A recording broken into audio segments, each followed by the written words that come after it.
सभी को जय मसीह की। परमेश्वर के नाम की महिमा हो। परमेश्वर ने फिर से हम सबको यह सुंदर अवसर दिया कि हमें फिर से उसकी उपस्थिति में आ सकें और उसके वचन से हम सभी सभी लोग एक साथ सीख सकें। तो फिर से परमेश्वर का धन्यवाद करता हूँ कि परमेश्वर ने हमें मौका दिया। और आप सबका धन्यवाद कि आप लोग फिर से इस माध्यम से जूम मीटिंग माध्यम से हम सब एकत्र हुए ताकि परमेश्वर के वचन से सीख सकें। हम लोग लगातार पिछले हफ्तों से मसीह नेतृत्व के विषय में सीख रहे थे और उसमें हम जो प्रारंभिक विश्वासी थे, मसीह भाई बहन थे, उन्होंने किस प्रकार से उनका जीवन था उनके विषय में हम बात कर रहे थे। और पिछले हफ्ते हमने देखा था किस प्रकार से जो प्रारंभिक मसीह थे उन्होंने किस प्रकार से उत्पीड़न में धैर्य रखा, मतलब सताव में धैर्य रखा। उस बात पर हम चर्चा कर रहे थे। हमने बात की थी किस प्रकार से उस समय जो था, जो रोमन शासन के दौरान मसीहियों को बहुत अत्याचार का सामना करना पड़ा और सहा उन्होंने। फिर भी उन्होंने किसी बात के लिए बदला नहीं लिया। उन्होंने धैर्य और विश्वास और क्षमा का परिचय दिया। इस बात को हम वहाँ सीख रहे थे और हमने देखा था किस प्रकार से उनका जीवन था। हम जानते थे उनको जो मसीहियों को जेलों में डाला गया, उन्हें सताया गया, कईयों को तो अपने प्राण भी देने पड़े। लेकिन उन्होंने क्या किया, उन्होंने बदला नहीं लिया, उन्होंने विश्वास नहीं छोड़ा। इस बात को हमने पिछले हफ्ते सीखा था और हमने देखा था सच्ची धार्मिकता का मूल्य को भी हमने सीखा था। और उसके बाद जब हम कुछ विशेष बातों पर हमने ध्यान दिया था किस प्रकार से आ, जो उनकी शक्तियां थी, उनकी शक्ति का रहस्य क्या था, जो प्राण जो वह उत्पीड़न में धैर्य रख पाते थे, उसके पीछे का रहस्य क्या था, उस पर हमने बात की थी। सबसे पहले हम देखते हैं यहाँ पे कि उन्होंने यीशु मसीह की किसी बात सारी बातों को अपने जीवन में उतारा, मतलब यीशु मसीह की शिक्षाओं को अपनाया और अपने जीवन में उतारा। दूसरी, जो प्रारंभिक मसीह भाई बहन थे उनकी नजर इस संसार पर नहीं थी बल्कि स्वर्ग पर थी। उनकी आशा अनंत आशा थी। वे जानते थे कि ये दुख है थोड़े समय का, लेकिन प्रतिफल है वह आनंद है। इन बातों को हमने सीखा था और देखा था किस प्रकार से जो परमेश्वर की सामर्थ थी उनके साथ थी। वे अकेले नहीं थे, पवित्र आत्मा उन्हें शक्ति देता था। इसलिए वे हर परिस्थिति में टिके रहते थे, डर रहते थे। इन्हीं बातों पर हमने ध्यान किया था और इनको हमने मनन किया था और अच्छी रीति समझा था। आज हम विशेष एक बार फिर से प्रारंभिक मसीह भाई बहनों के जीवन से कुछ एक और बात को हम अच्छी रीति से समझेंगे। एक बार फिर से हम एक बार नजर मार लेते हैं। हमने पिछले हफ्ते में कुछ एक और अच्छी बात को सीखा था। तो उन्हें किस प्रकार जो प्रारंभिक मसीह भाई बहन थे शताब में स्थिर रहे थे। हम देखते हैं उन्होंने शताब को विश्वास की परीक्षा समझा था, सजा नहीं। इसी प्रकार से हम भी अपने जीवन में सीख सकते हैं, किस प्रकार वचन से सीख सकते हैं कि जो शताब है वो विश्वास की परीक्षा है, सजा नहीं है। और दूसरी बात, हम ये भी सीख सकते हैं कि वचन से शताब में आनंद करना सीखना है, शताब में आनंद करना। और मसीह हमारा आदर्श है शताब सहने में। इस प्रकार से हम हमारा मसीह ने शताब सहा, इसलिए मसीह हमारा आदर्श है। ये भी हमने वचन से सीखा था। आज हम एक विशेष बात पर चर्चा करेंगे, वह है पवित्र आत्मा का मार्गदर्शन। किस प्रकार से जो प्रारंभिक मसीह भाई बहन थे उनके जीवन में पवित्र आत्मा का मार्गदर्शन था। हम देखते हैं जब हम प्रारंभिक मसीह भाई बहनों को चर्चा करते हैं, उनके बारे में पढ़ते हैं, हम देखते हैं जो प्रारंभिक मसीह भाई बहन थे विश्वासियों ने पवित्र आत्मा पर निर्भर रहकर नैतिक निर्णय लिए हैं अपने जीवन में। पवित्र आत्मा ने सही और गलत समझने का समझने में और सही जीवन जीने का शक्ति देता था। इसलिए आज हम भी सभी विश्वासी भाई बहन, हम भी अपने जीवन में जब भी हम कोई कार्य करते हैं, इसलिए पवित्र आत्मा की अगुवाई मांगते हैं। इसलिए आज हम तीन वचनों पर मान करेंगे, बात करेंगे। हम देखते हैं जैसे एक जहाज को दिशा दिखाने के लिए एक कंपास की जरूरत होती है, वैसे ही एक मसीही जीवन को सही दिशा में ले जाने के लिए पवित्र आत्मा अनिवार्य है और बहुत आवश्यक है। कोई भी भाई बहन जो परमेश्वर पर विश्वास करता है, उनकी आज्ञाओं पर चलता है, फॉलो करता है, उसको पवित्र आत्मा की गाइडेंस की, अगुवाई की बहुत ज्यादा जरूरत होती है। क्योंकि पवित्र आत्मा ही सही मसीह जीवन के लिए सही दिशा देने के लिए बहुत ज्यादा अनिवार्य है। पवित्र आत्मा केवल एक शक्ति ही नहीं है, बल्कि एक मार्गदर्शक जो हमें एक सही रास्ते पर परमेश्वर की इच्छा के अनुसार जीना सिखाता है और मदद करता है। जब शुरुआती मसीह जब हम शुरुआती मसीहियों के ने अपने हम देखते हैं कि जो शुरुआती मसीह भाई बहन थे, उन्होंने अपने ज्ञान पर नहीं बल्कि पवित्र आत्मा पर भरोसा रखना सीखा, पवित्र आत्मा पर भरोसा किया है। वे अपने ऊपर नहीं या अपने ज्ञान पर निर्भर नहीं रहते थे। वे परमेश्वर पर और परमेश्वर की आत्मा पर, पवित्र आत्मा पर भरोसा रख सकते थे और उस पर निर्भर रहते थे।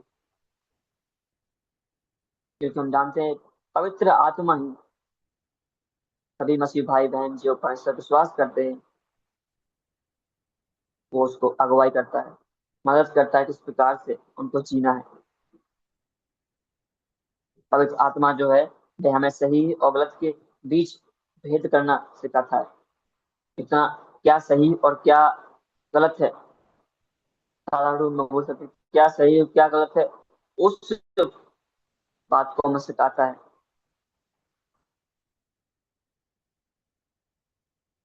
केवल जब हम इन शिक्षाओं को अपने जीवन में पाते हैं तो केवल यह जानना काफी नहीं है कि क्या सही है, लेकिन उस शिक्षा को करने की जो शक्ति मिलती है वह पवित्र आत्मा देता है। इसलिए जब वो भी शिक्षा हम अपने जीवन में पाते हैं पवित्र शास्त्र से, जो भी हम सीखते हैं, उसको केवल जानना तथा उसको सुनना ही काफी नहीं होता, लेकिन उसको अपने जीवन में उतारना, उसको पालन करना, उस पर चलना, वो केवल हम सिर्फ पवित्र आत्मा की अगुवाई से कर सकते हैं। इस प्रकार से जो प्रारंभिक मसीहों ने किया, जब हम यूहन्ना 16 अध्याय 13 वचन में पढ़ते हैं, हम देखते हैं वहां पे किस प्रकार से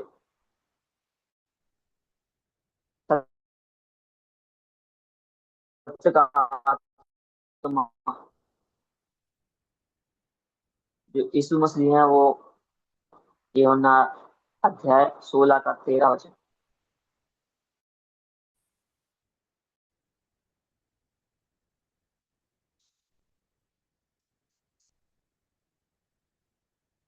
13 का 16। यूहन्ना अध्याय 16 का 13 परंतु जब वह अर्थात सत्य का आत्मा आएगा तो तुम्हें सब सत्य का मार्ग बताएगा, क्योंकि वह अपनी ओर से ना कहेगा परंतु जो कुछ सुनेगा वही कहेगा, और आने वाली बात है तुम्हें बताएगा।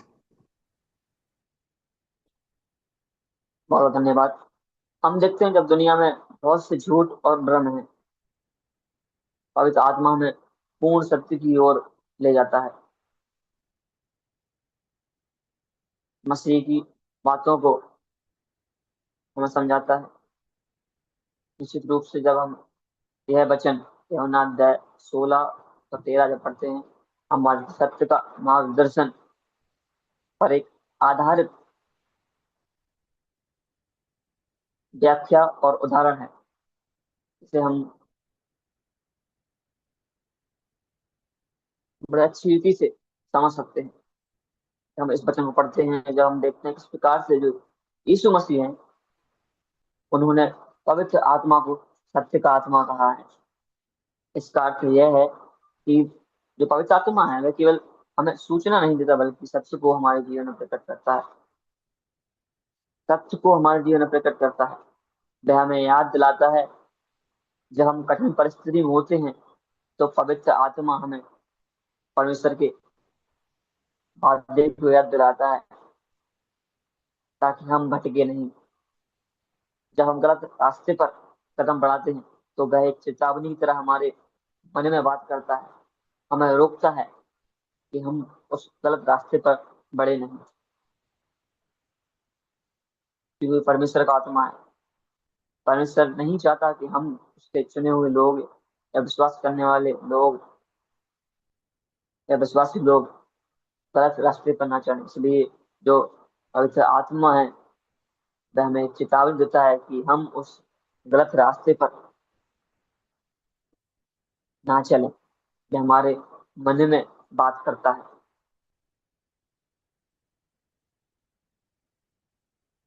वह भविष्य की बातें भी बताता है।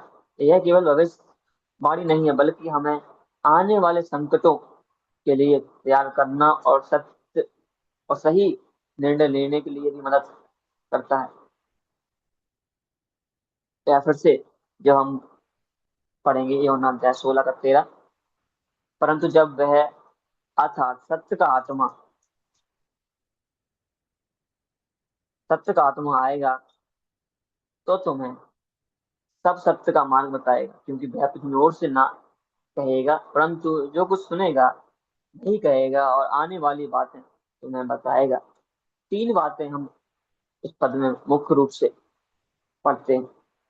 तीन बातों पर हम ध्यान करेंगे। सर्वप्रथम बात है, सब सत्य का मार्ग बताएगा। जब हम इस वचन को पढ़ते हैं तो इस पद की दूसरी लाइन में जब देखते वहां लिखा है, तो तुम्हें सब सत्य का मार्ग बताएगा। सत्य का मार्ग बताएगा, झूठ का नहीं। इसका मतलब है कि पवित्र आत्मा हमें केवल जानकारी नहीं देता, बल्कि सत्य को जीने का रास्ता दिखाता है। कि हम सच्चाई से जिए। वह हमें रास्ता प्रकट करता है, बताता है किस प्रकार से हमें सत्य का जीवन जीना है। वह हमें बाइबल की पवित्र शास्त्र की महान बातों गुण बातों को हमारे लिए सरल और स्पष्ट बना देता है। जब हम परमेश्वर का वचन पढ़ते हैं, जब हम प्रार्थना करके पवित्र आत्मा की अगुवाई को मांगते हैं, ताकि हम परमेश्वर के वचन को समझ सके, तब पवित्र आत्मा, सत्य का आत्मा वह पश्चात गुण बातों को महान बातों को हमारे लिए सरल और स्पष्ट बना देता है, ताकि हम इस सत्य का जीवन जिए। और हम वचन में पढ़ते हैं, दूसरी बात हम पढ़ते हैं, वह है अपनी ओर से ना कहेगा। अपनी ओर से ना कहेगा। जैसे यीशु ने हमेशा वही किया जो पिता परमेश्वर ने चाहा, वैसे ही पवित्र आत्मा भी वही संदेश देता है जो परमेश्वर की ओर से होता है। मेरे प्रिय भाई बहनों, पवित्र आत्मा हमेशा हमसे वह करवाता है जो परमेश्वर की इच्छा होती है। वह हमें वह संदेश देता है जो परमेश्वर की ओर से होता है। यह परमेश्वर, यीशु और पवित्र आत्मा की पूर्ण एकता को दर्शाता है।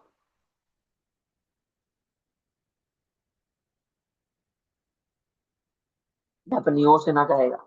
पवित्र आत्मा हमेशा हमारे लिए वह संदेश देता है जो परमेश्वर की ओर से होता है।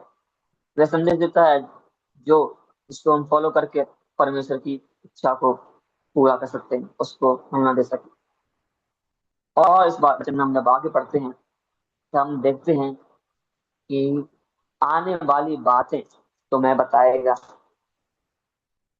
आने वाली बातें, यह बात जब यीशु मसीह ने कही, ये शिष्यों के लिए एक विशेष वादा था कि उन्हें भविष्य की घटनाओं और परमेश्वर की योजनाओं की समझ दी जाएगी।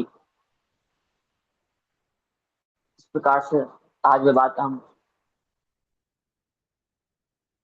प्रकाश विभाग की पुस्तक में देख सकते हैं।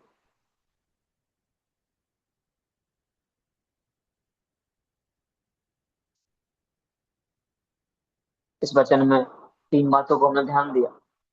सब सत्य का मार्ग बताएगा, अपनी ओर से ना कहेगा, आने वाली बातें तुम्हें बताएगा। मैं प्रियो, मैं एक छोटे से उदाहरण के माध्यम से हम इस बात को एक कल्पना कर कर समझ सकते हैं। हमें कल्पना करनी है कि आप एक बहुत गहरी अंधेरी सुरंग में फंसे हुए हैं। वहां बहुत से रास्ते हैं, लेकिन आपको पता नहीं है कि कौन सा रास्ता बाहर निकलता है और कौन सा खाई की तरफ जाता है। मैं प्रियो, लेकिन आपके पास एक नक्शा है। वह नक्शा है पवित्र शास्त्र, बाइबल। लेकिन अंधेरे के कारण आप उसे पढ़ नहीं पा रहे हैं। तभी आपके पास एक मार्गदर्शक आता है। मार्गदर्शक कौन है? वह है पवित्र आत्मा। जब एक मार्गदर्शक आपके जीवन में आता है, जब आप उस गहरी सुरंग में फंसे हुए हैं, आपको रास्ता पता नहीं है,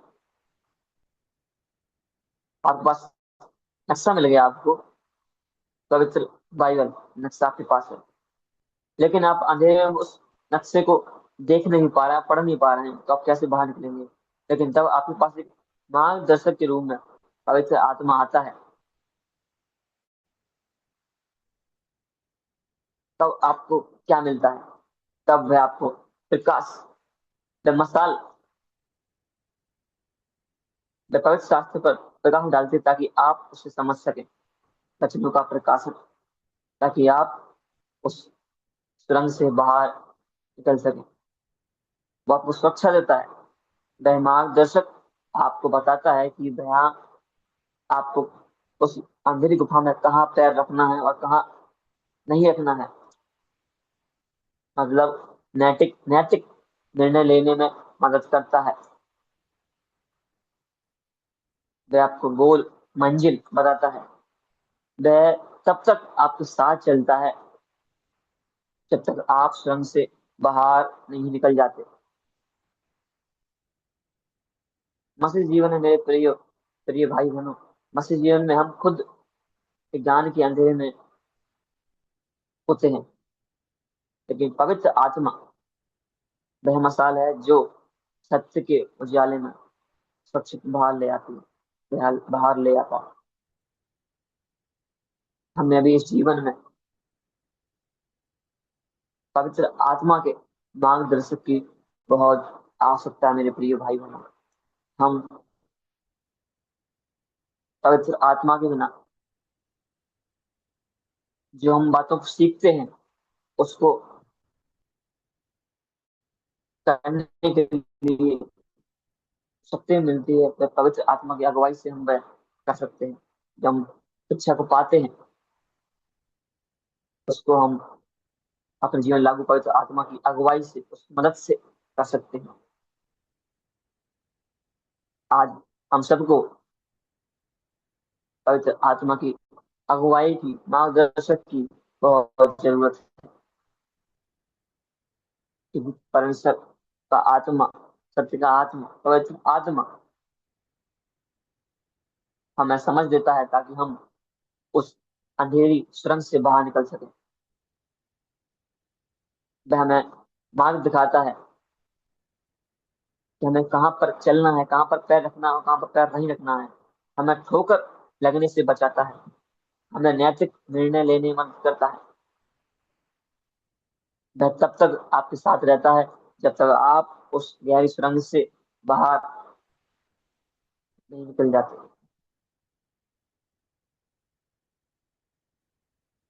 इस जीवन में हम खुद के ज्ञान पर निर्भर नहीं रह सकते।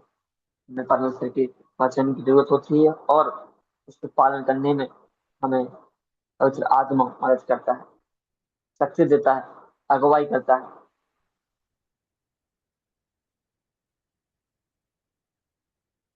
हमें आज आवश्यकता है कि हम अपने आप से पूछें, क्या आप बाइबल पढ़ते समय या अपने मसीह जीवन में किसी काम को करने से पहले या किसी निर्णय को लेने से पहले आप अपने जीवन में पवित्र आत्मा की अगुवाई को मांगते हैं? क्या आप पवित्र आत्मा की रोशनी को मांगते हैं? क्या आप अपने जीवन में अंधेरे मोड़ों पर अपनी अकल को लड़ाते हैं, या उस मार्गदर्शक की आवाज सुनते हैं जो परमेश्वर की ओर से है, पवित्र आत्मा?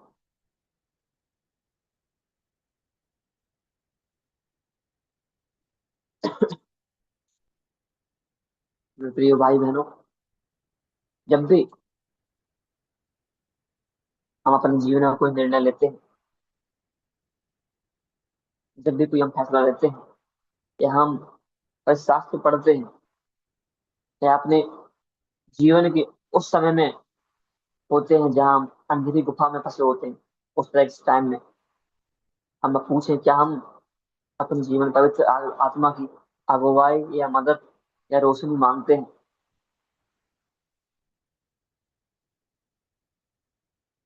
देखते हैं कि जो प्रारंभिक मसीह विश्वासियों ने पवित्र आत्मा पर निर्भर रहना सीखा है, उन्होंने पवित्र आत्मा पर निर्भर रहकर नैतिक निर्णय लिए हैं अपने सभी अपने जीवन में। पवित्र आत्मा उन्हें सही और गलत समझने और सही जीवन जीने की शक्ति देता था। आज हम भी अपने आप से पूछें, क्या हम भी अपने जीवन में, जब हम एक अच्छा मसीह विश्वासी जीवन जीते हैं, तो क्या हम भी पवित्र आत्मा पर निर्भर रहकर नैतिक निर्णय लेते हैं? दूसरा वचन हम पढ़ेंगे, कोई भी भाई बहन पढ़ दे। गलातियों की पत्री अध्याय 5, 22 और 23 वचन। यहाँ आत्मा के फल के बारे में लिखा हुआ है।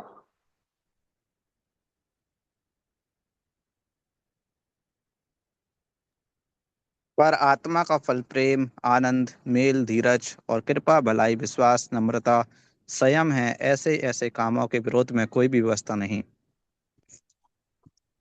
धन्यवाद भाई यूनुस, तो आप आशीष करें।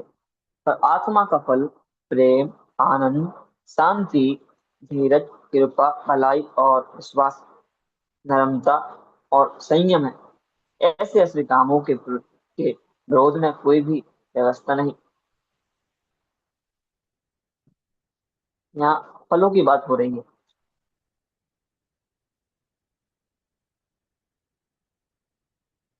जब हम देखते हैं, यह ध्यान देने वाली बात है कि बाइबल फल और फल कहती है, फलों नहीं। इसका मतलब है कि ये 9 जो गुण हैं, वे एक ही आत्मा के प्रभाव से पैदा होते हैं। वहां लिखा है आत्मा का फल, आत्मा के फलों नहीं। मतलब ये सारे जो गुण हैं वे एक ही आत्मा के प्रभाव से पैदा होते हैं, ईश्वर प्रभाव से हम देखते हैं। मान लीजिए एक फल बाहर से, हम जानते हैं कि एक जो वृक्ष पर जो फल होता है वे बाहर से चिपकाया नहीं जाता, बल्कि वह अंदर से उगता है, फलता है। जब हम पवित्र आत्मा में बने रहते हैं, इसी प्रकार से प्रेम और आनंद और शांति प्रभाविक रूप से हमारे स्वभाव का हिस्सा बन जाता है।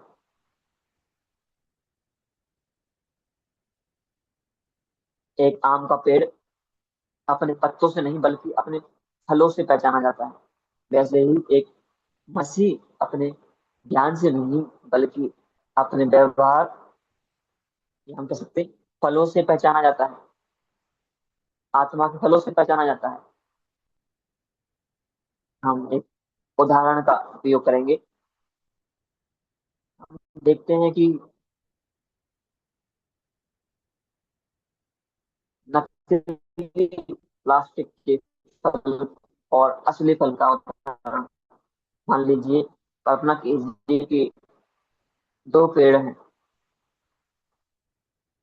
जैसे जिस पर बहुत सुंदर प्लास्टिक है, प्लास्टिक के फल लगे हैं। वे दूर से चमकते हैं, बहुत चमकते हैं। हम जानते हैं किस प्रकार से, जब हम आ, बाहर से, कई हम देखते, कई जगह पर हमने देखा है जहाँ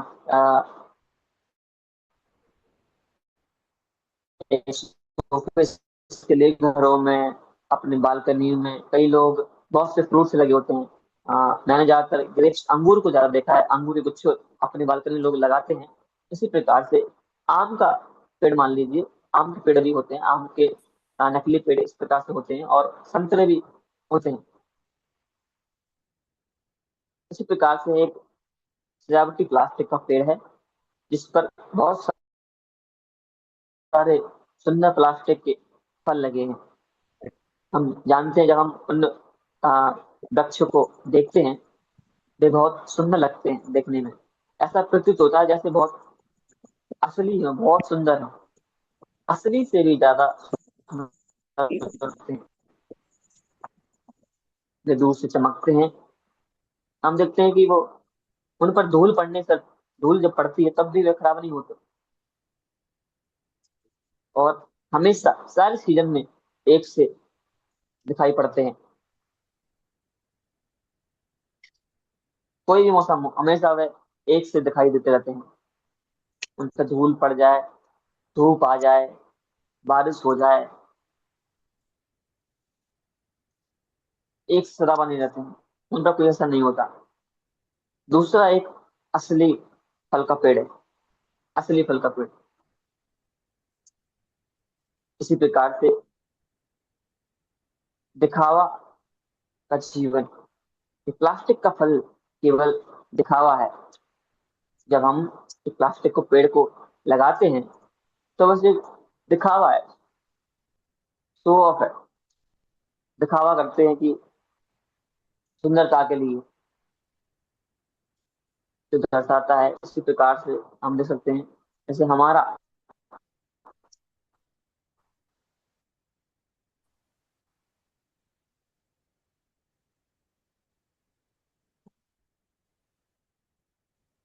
पाखंडी व्यवहार, लेकिन उसमें कोई रस नहीं है या जीवन नहीं होता, क्योंकि वे नकली है। वह सदा एक सा होता है, उस पर कोई मौसम का प्रभाव नहीं पड़ता, क्योंकि उसमें जीवन नहीं होता, क्योंकि नकली है। इसी प्रकार से हमारे दिखावे का जीवन है, जैसे जिस प्रकार से एक दिखावे का फल होता है, नकली प्लास्टिक का फल, इसी प्रकार से हमारा एक जीवन है। भूखा उसे, कोई भूखा उसे खाकर तृप्त नहीं हो सकता, लेकिन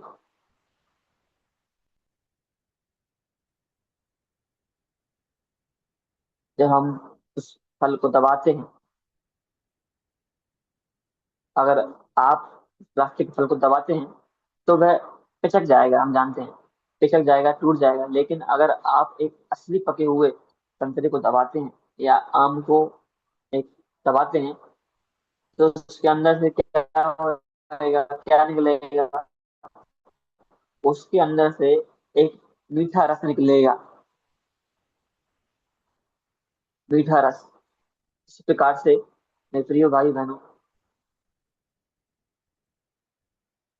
एक सही फल इस प्रकार से उगता है, और जब उस फल को, आम के फल को, असली आम को जब हम दबाते हैं, तो हम देखते हैं उसमें रस निकलता है, मीठा रस। जब दुनिया इसी प्रकार से हमें दबाती है, हम विश्वास, मसीह विश्वासी भाई बहनों को, जब हमने आत्मा के फल होते हैं, इस प्रकार जब हम कोई दबाता है, हमें कोई परेशान करता है, गुस्सा करता है, हमें अपमान के माध्यम से परेशान करता है, तो हमारे अंदर से क्या निकलता है? मीठा रस निकलता है। इसका मतलब है कि हमारे अंदर आत्मा का फल है। अगर हमारे अंदर कड़वाहट निकलती है, करवाट निकल रही है तो हम अपनी ताकत से जी रहे हैं, हम में वह आत्मा का फल नहीं है। लेकिन अगर दबाव के बावजूद हमारे अंदर से प्रेम, धीरज और रस निकल रहा है तो समझ लीजिए कि यह पवित्र आत्मा का फल है। पवित्र आत्मा हमें अंदर से बदलता है ताकि हम संकट में भी ईश्वरीय गुण को दिखा सकें।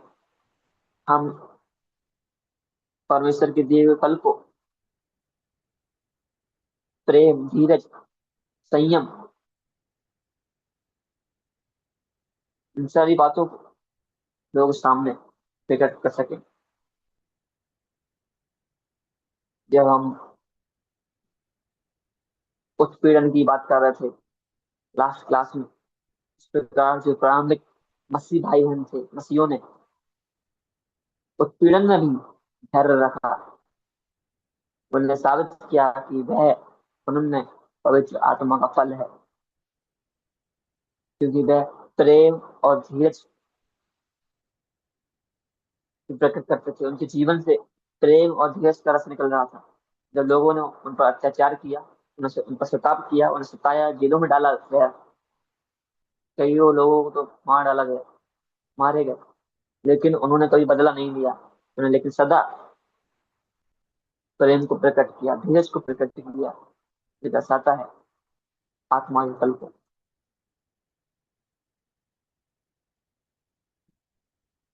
मेरे प्रिय भाई बहनों, आज हम भी अपने आप को जांचें कि हमने भी वे सारे आत्मा के फल हैं क्या? जब कोई हमें दबाता है, हमें परेशान करता है, हमें मजबूर मजबूर करता है, हमारे सामने से समस्या उत्पन्न करता है, हम सताव करता है, क्या हम उस समय गुस्से को प्रकट करते हैं, अपमान को दिखाते हैं? क्या उसके प्रति लड़ाई झगड़ा करते हैं? अगर हम ऐसा करते हैं तो हम आत्मा का फल नहीं है।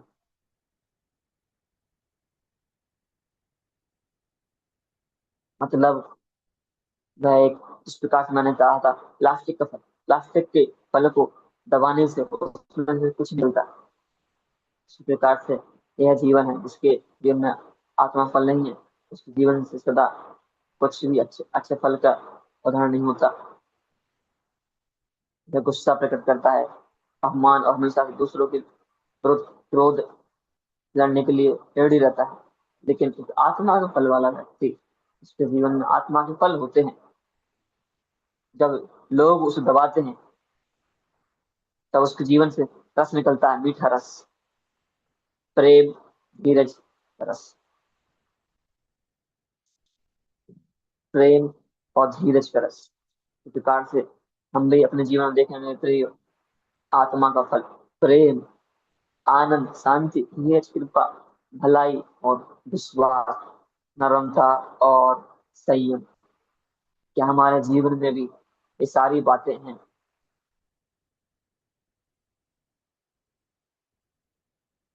इसलिए मेरे प्रिय भाई बहनों, जब हम पवित्र आत्मा की अगुवाई की बात करते हैं, पवित्र आत्मा की बारे में बात करते हैं, इसी प्रकार से जो बातें अभी हम समझी, आत्मा फल, उन सारी बातों को भी हम प्रारंभिक मसीहों के जीवन में देखते हैं।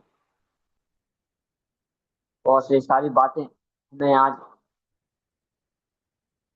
उदाहरण सिखाते हैं कि हम भी इसी प्रकार से पवित्र आत्मा की अगुवाई को, मार्गदर्शन को अपने जीवन में रखें,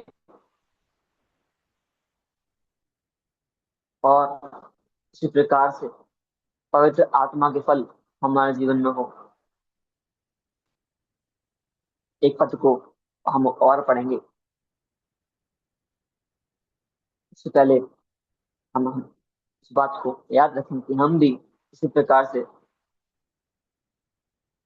हमारे जीवन में इसी प्रकार से आत्मा के फल होने चाहिए। तभी जब हम कोई, याद रखें, जब कोई हमें दबाए, हमें कोई मजबूर कर, सताव करे, क्योंकि हम बदले की भावना प्रकट ना करें, लेकिन प्रेम और धीरज का रस निकलने पाए। आइए हम आगे बढ़ेंगे, हम एक और पद को पढ़ेंगे। वह है रोमी विपत्ति अध्याय 8 14 पद। रोमियो 8 का 14। इसलिए कि जितने लोग परमेश्वर की आत्मा के चलाए चलते हैं वे ही परमेश्वर के पुत्र हैं। बहुत बहुत धन्यवाद भाई।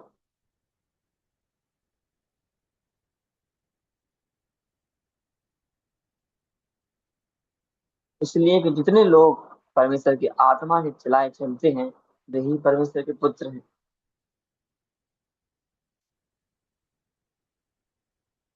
इस आयत का मतलब हम इस प्रकार समझ सकते हैं कि असली मसीह होने का प्रमाण केवल चर्च जाना या धार्मिक बातें करना या गीते को गाना नहीं होता, बल्कि पवित्र आत्मा के मार्गदर्शन में जीवन को जीना, वही एक असली मसीह जीवन है, सत्य मसीह जीवन है। कई लोग आज मसीह जीवन समझते हैं कि हफ्ते में एक बार चर्च में जाना और कुछ धार्मिक बातें करके लोगों को प्रसन्न करना, लोगों के सामने कुछ धार्मिक बातें करना, दिखावा करना, इसी बात को लोग समझते हैं कि यह एक सही मसीह जीवन है। इन्हीं बातों से सोच लेते हैं वे कि परमेश्वर के पुत्र हैं। लेकिन जो परमेश्वर के पुत्र होते हैं वह चर्च जाने के साथ साथ, धार्मिक बात करने के साथ साथ हमेशा अपने जीवन में पवित्र आत्मा की अगुवाई और अपना जीवन पवित्र आत्मा की मार्गदर्शन में जीते हैं। इसी प्रकार से हमें भी पवित्र आत्मा के मार्गदर्शन में जीवन जीना है। जब हम परमेश्वर की आत्मा की सुनते हैं, जब हम पवित्र आत्मा की सुनते हैं तो सिर्फ उनके सेवक नहीं बल्कि उनके बेटे और बेटियां पुत्र बन जाते हैं। ये एक गहरे पारिवारिक रिश्ते को दर्शाता है, ये हमारे संबंध को दर्शाता है। हम गाइडेंस की बात करें, मार्गदर्शन की, जैसे एक छोटा बच्चा अपने पिता की उंगली पकड़कर चलता है ताकि रास्ता ना भटके, वैसे ही पवित्र आत्मा हमें सही और गलत के बीच फर्क बताते हैं और जीवन के सही रास्ते पर ले जाती है। इसलिए जो प्रारंभिक मसीह थे उन्हें पवित्र आत्मा की अगुवाई से एक सही रास्ते पर चलना सीखा और अपने विश्वास में दृढ़ दृढ़ रहे।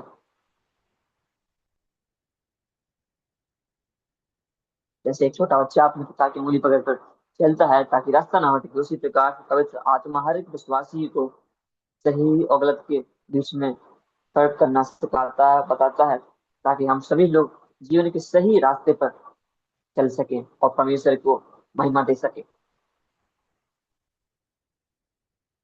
क्योंकि हमारी अपनी इच्छाएं अक्सर हमें स्वार्थ या पाप की ओर ले जाती हैं, लेकिन जो पवित्र आत्मा, सत्य का आत्मा है, जिस प्रकार से यीशु मसीह ने कहा सत्य का आत्मा, यूहन्ना अध्याय 16 उसका 13 वचन है। इसलिए आत्मा हमें परमेश्वर की इच्छा पूरी करने को शक्ति देता है, मदद करता है और अगुवाई करता है। इसलिए जो प्रारंभिक मसीह थे, जब हम उत्पीड़न में धैर्य की बात कर रहे थे लास्ट हफ्ते में, पिछले हफ्ते में, इसलिए उन्होंने पवित्र आत्मा की अगुवाई को मांगा, उस पर चले और उन्होंने पवित्र आत्मा की अगुवाई में रहकर सही रास्ते का चुनाव किया, उस पर चले और परमेश्वर की इच्छा को पूरा किया और उसको महिमा दिया। इस प्रकार से हम भी अपने जीवन में पवित्र आत्मा के मार्गदर्शन के अनुसार, अपनी इच्छा के अनुसार नहीं, पवित्र आत्मा के अनुसार हम चलकर परमेश्वर की इच्छा को पूरी कर सकते हैं। क्योंकि पवित्र आत्मा ही हमें परमेश्वर की इच्छा को पूरी करने में मदद करता है। जब हम कोई भी अध्ययन करते हैं या सीखते हैं, सुनते हैं,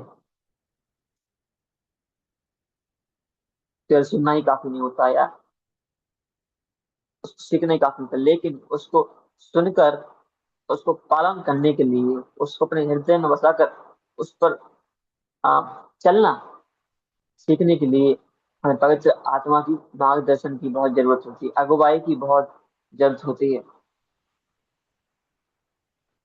इसलिए हमें जब हमने जब हमने क्लास स्टार्ट किया था, तब हमने देखा था किस प्रकार से जो अ, मसीही दृष्टिकोण से जो मसीही नैतिकता की परिभाषा थी, वो हम इस प्रकार से हमने दो परिभाषाओं को सीखा था उस समय।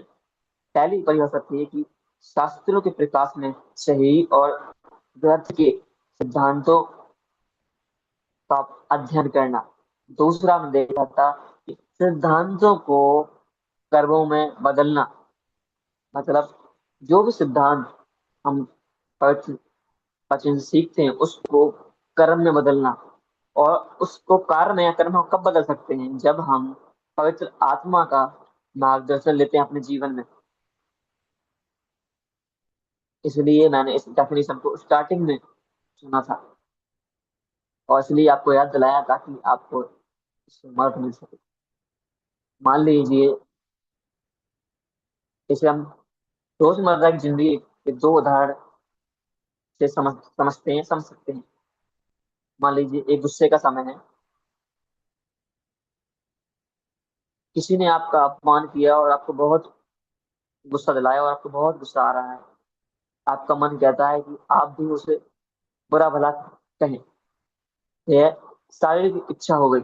लेकिन तभी आपके अंदर एक धीमी आवाज या एहसास आता है कि शांत रहो और माफ कर दो। अगर आप उस आवाज को मानकर शांत हो जाते हैं तो आप आत्मा से चलाए चल रहे हैं। यह एक परमेश्वर के पुत्र की या पुत्री की पहचान है। तो यही बात को प्रारंभिक मसीहों ने दर्शाया अपने जीवन में। उदाहरण नंबर 2, फैसला लेना।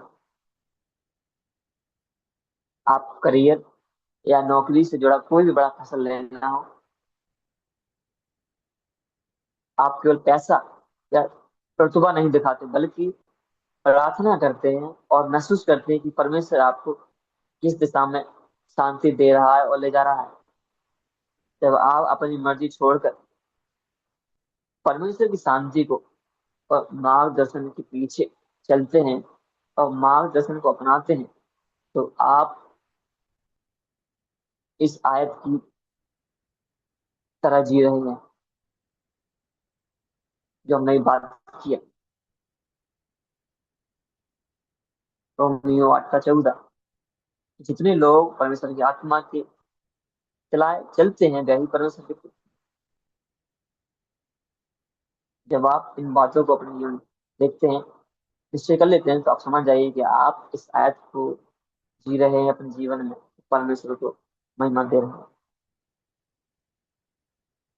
आत्मा के चलाए चलने का मतलब है अपनी मनमानी छोड़कर हर कदम पर परमेश्वर की सलाह लेना, परमेश्वर की आज्ञा को सुनना, परमेश्वर आपसे क्या कह रहा है, पवित्र आत्मा का मार्गदर्शन लेना। पवित्र आत्मा हमारा सहायक है, हेल्पर।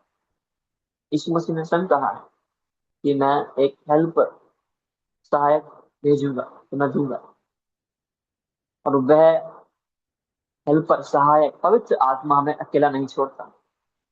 वह हमेशा हमारे साथ रहता है और वह चाहता है कि हम उसकी सुने और परमेश्वर की इच्छा को पूरी करें।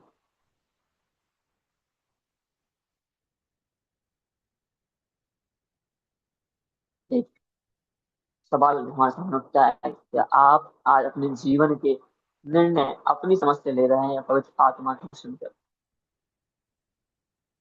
पवित्र आत्मा से कहें कि वह आपके जीवन का नियंत्रण ले और आपको सत्य के मार्ग पर ले चले और चलाए, ताकि आप और मैं परमेश्वर की इच्छा पूरी कर सके अपने जीवन और परमेश्वर के नाम को महिमा कर सके। प्रारंभिक मसीहियों ने क्रिश्चियन एथिक्स को, मसीह नैतिकता को इस प्रकार से समझा।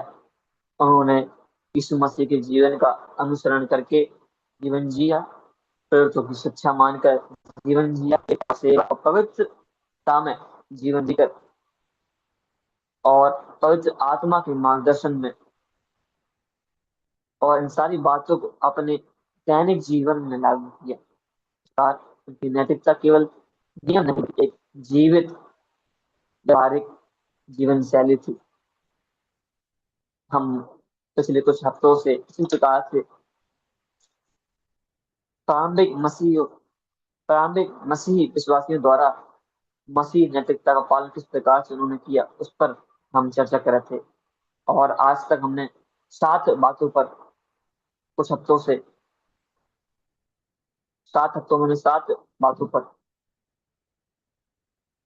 और उससे ज्यादा हमने बातें की है। प्रारंभिक हमने इंट्रोडक्शन में बात किया और कुछ मुख्य बातों पर बात किया। उसके बाद हमने कुछ लगभग 5 हफ्तों में हमने 7 बातों पर विशेष ध्यान दिया है। वह कुछ इस प्रकार से थी कि जो प्रारंभिक मसीह थे, उन्होंने यीशु मसीह की शिक्षाओं और उदाहरण का अनुसरण किया। दूसरी बात, प्रेरितों और उनकी शिक्षाओं का पालन। प्रेरितों की शिक्षा का हमने बारे में सीखा था, और समुदाय जीवन किस प्रकार से उनका था, जो प्रारंभिक मसीह थे उसके बारे में हमने सीखा था। और साथ ही साथ हमने सीखा था, चौथी बात, प्रेम और उनकी सेवा। और उसके बाद हमने ध्यान दिया था कि किस प्रकार से उनका नैतिक पवित्रता का जीवन था। और उसके बाद हमने सीखा उत्पीड़न में किस प्रकार से जो प्रारंभिक मसीह थे उन्होंने उत्पीड़न में धैर्य रखा। और आज हमने सीखा पवित्र आत्मा का मार्गदर्शन किस प्रकार से प्रारंभिक मसीहों के जीवन में पवित्र आत्मा का मार्गदर्शन था, और आज किस प्रकार से हम भी उनकी तरह जीवन जी सकते हैं। और पवित्र आत्मा का जो हमने आज अध्ययन किया है, किस प्रकार से ये हमारे लिए मददगार हो सकता है। आइए हम भी इसी प्रकार से इन बच्चों को सीखते हुए अपने जीवन में उतारें, और परमेश्वर हमारी मदद करे कि हम भी इन बातों को सीखकर और अपने जीवन में इन बातों को उदाहरण मानकर इस प्रकार से हमारे जो प्रारंभिक मसीह भाई बहनों ने अपना जीवन जिया, उसी प्रकार हम भी अपना एक नैतिक जीवन जिए, और पवित्र आत्मा का मार्गदर्शन लेते हुए परमेश्वर की इच्छा को पूरा करते हुए एक अच्छा जीवन जिए और परमेश्वर को महिमा दे। परमेश्वर हम सबको सहायता करे कि हम भी उसी प्रकार से अपना जीवन जिए। परमेश्वर के नाम की महिमा हो। सभी को जय मसीह।